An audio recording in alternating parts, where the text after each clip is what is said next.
Bonsai হলো এক বিশেষ শিল্প যেখানে বড় গাছকে ছোট আকারে ঠিক বড় গাছের মতোই দেখতে তৈরি করা হয় টবে। এটি ধৈর্য ধরে যত্ন করে করতে হয়।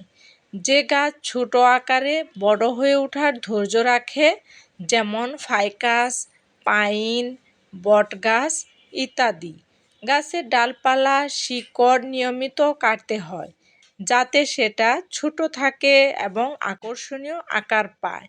ছোট অগভীর টবে গাছ লাগাতে হয় যাতে শিকড় বড় হতে না পারে। নিয়মিত সঠিক পরিমাণ পানি এবং বিশেষ সার দিতে হয়। পর্যাপ্ত সূর্যের আলো, বাতাস এবং সঠিক তাপমাত্রা বজায় রাখতে হয়। বনসাই দ্রুত তৈরি হয় না, ৩-৪ বছরে আকর্ষণীয় রূপ পায়। ধৈর্য ধরে নিয়মিত পরিচর্যা করলেই গাছ ছোট আকারে একটা বিশাল বটগাছের মতো হবে।